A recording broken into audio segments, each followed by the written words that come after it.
Welcome back. 446 here on a cold Tuesday morning, but at least it's nice and quiet. There's no rain falling.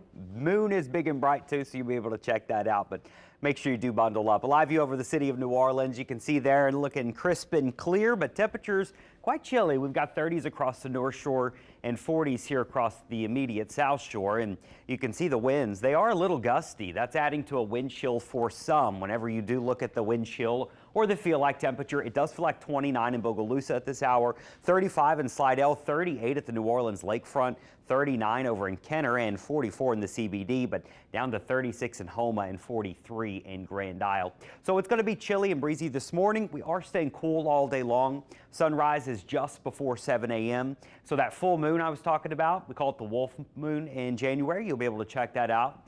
Just after sunrise is when it will set. And we'll be dealing with some upper level clouds today, but overall, we're not expecting a gloomy day with low level clouds like we saw early yesterday. Tonight, more clouds are trying to roll in and we're starting to lose the freeze. And so that's the good news. You don't need to protect any plants tonight.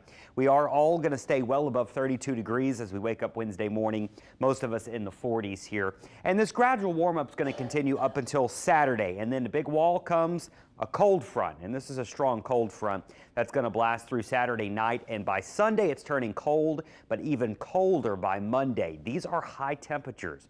So we go from a high of 68 Saturday to a high of 50 on Sunday to a high of only 39 come next Monday for Martin Luther King Jr. Day. So you got a 2-day warm up, and unfortunately Saturday's warm up comes with rain, and I've got a chance for rain pretty high here Saturday morning, maybe Saturday afternoon before things begin to clear out Saturday night. Now, as that cold air arrives Sunday into Monday, I think Sunday's going to be dry, Monday looking mostly dry, but then as we get into Tuesday and Wednesday, there's some question. I'll talk more about that in a second. Now, what's interesting about this air mass is it's not just Arctic, meaning it's not coming from the Arctic regions of Canada. It's actually building across the poles.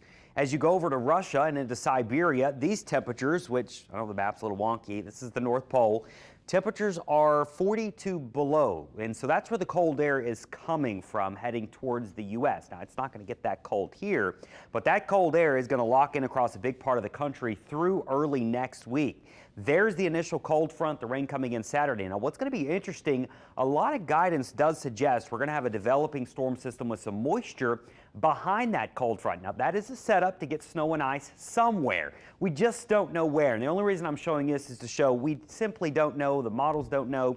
They're going to flip-flop all over the place. The GFS is a little faster with some snow and ice developing across the south. The Euro comes in about a day late. Either way, here's what we do know. It is going to get cold. There's no doubt about it.